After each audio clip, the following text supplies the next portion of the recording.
اس کا اجلاس تھا، اس میں سب تھکے ہوئے تھے اور ابھی لاہور پہنچے ہیں، پھر کل آنا، تو ایک تو یہ بھی اس میں ایشو تھا۔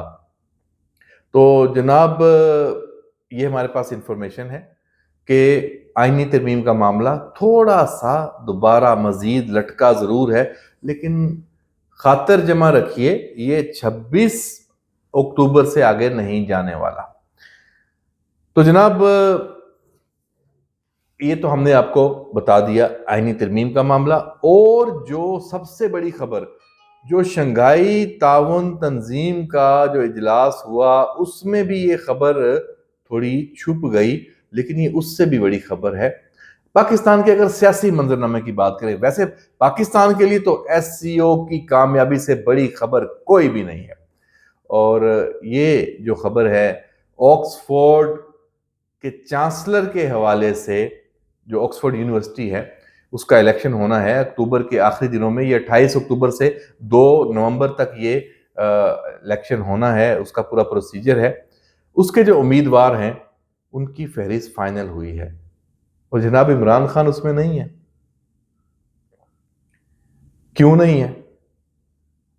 5 وجوہات ہیں جو ہم آپ کو بتا رہے ہیں کہ آکسفورڈ یونیورسٹی نے وہ طے کی، ان کا جائزہ لیا اور عمران خان صاحب کو نااہل کیا۔ نااہل ہی کیا نا، جب آپ امیدوار ہی نہیں، آپ الیکشن لڑنا چاہ رہے ہیں یا آپ لڑ رہے ہیں یا کسی نے آپ کو نامزد کیا ہے، جب آپ امیدوار نہیں ہیں تو پھر آپ نااہل ہوئے نا۔ پہلی وجہ، آپ مجرم ہیں، کریکٹر کچھ بھی نہیں آپ کا، اس کا فقدان ہے، اور جرم ہوتا ہے جب تک آپ اس ملک کے قانون کے مطابق آپ کہہ دیں، لاکھ کہیں کہ میرے اوپر تو غلط یہ سزائیں مجھے دی گئی ہیں اور کچھ بھی، تو آپ جرم دار ہیں، آپ کے اوپر سزائیں ہیں۔ ہاں، عدالتیں بعد میں آپ کو کلیئر کر دیں تو تب کی بات ہے، اس وقت تو آپ نااہل ہیں۔ ایک یونیورسٹی کی ساکھ، شفافیت اور عزت و وقار، اس پہ حرف۔ اب جو خان صاحب کا معاملہ سامنے آ چکا ہے پوری دنیا کے، ان کے کریکٹر اور باقی چیزیں، اور پولیٹیکلی اس ملک میں جس طریقے سے چیزیں آگے چل رہی ہیں، کنٹروورسیز ہیں، تو اب اپنی ساکھ کو تو وہ تباہ نہیں کر سکتی نا آکسفورڈ یونیورسٹی۔ پھر جو اخلاقی ضوابط ہیں ان کی خلاف ورزی، یہ بھی آکسفورڈ یونیورسٹی کا ایک قانون ہے کہ ان کی یونیورسٹی کا سربراہ کبھی مجرم نہیں بن سکتا، لیکن عمران خان صاحب تو کرپشن کے کیسز میں باقاعدہ مجرم ہیں، یہ بھی ایک رکاوٹ سامنے آ گئی۔ پھر آکسفورڈ یونیورسٹی کا جو سربراہ ہے وہ ایک ایمبیسیڈر بھی ہے۔ اب کیا ایسا ایمبیسیڈر ہوگا عمران خان؟ تو یہ بھی ایک اہلیت پہ کویسچن مارک آ گیا کہ وہ تو جگ ہنسائی کا سبب بنے گا نا، کہ پاکستان میں اس کے خلاف کیا ہو رہا ہے، اس کی چیزیں، اس کی بیٹی کے اوپر کویسچن، وہ خود نہیں مان رہا، بہت ساری چیزیں ہیں، بہت ساری، لمبی فہرست ہے، یہ بھی ایک کویسچن مارک تھا۔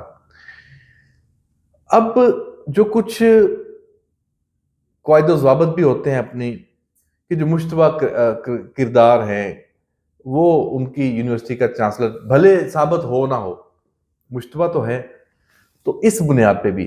تو بہرحال جی، خبر یہ ہے کہ عمران خان جو بڑا تھا کہ جی Oxford university, Imran Khan chancellor, کہانی ختم ہو گئی۔ اب اس میں ایک اور انٹرسٹنگ صورتحال ہے جو آج کے ویلاگ میں ہم آپ کو دینے جا رہے ہیں، یہ بریکنگ نیوز بھی ہے اور یہ بڑی خبر ہے، اور پاکستان کے حوالے سے کہ کیسے بیچا جاتا ہے، کیسے پیسہ بنایا جاتا ہے، کیسے مال بنایا جاتا ہے۔ زلفی بخاری، رشتے میں تو داماد بھی لگتے ہیں، اور بھی بڑے رشتے ہیں۔ تو جناب اس آکسفورڈ چانسلر کی جو چانسلرشپ کی مہم ہے، اس میں وی ٹی آئی کو بھی دھوکہ دیا، پاکستان میں اپنے لاکھوں چاہنے والوں کو بھی، بیرون ملک فائنانسرز کو بھی مال بٹورا زلفی بخاری نے۔ اور یہ جو 30 امیدوار حتمی جاری ہوئے ہیں اس میں خان صاحب نہیں ہیں، لیکن زلفی بخاری اپنے پیسے کھڑے کر چکے ہیں۔ زلفی بخاری صاحب نے اپنے پیسے کتنے کھڑے کیے ہیں؟ اطلاع یہ ہے کہ کروڑوں روپے پاکستانی، اور کروڑوں روپے اس سے بھی بڑی بات ہے، انہوں نے یہ کام پہلی دفعہ نہیں کیا، وہ پہلے بھی کرتے آئے ہیں۔ اس کام کے لیے پیسے چندہ جمع کرنا، اچھا کیا کیا؟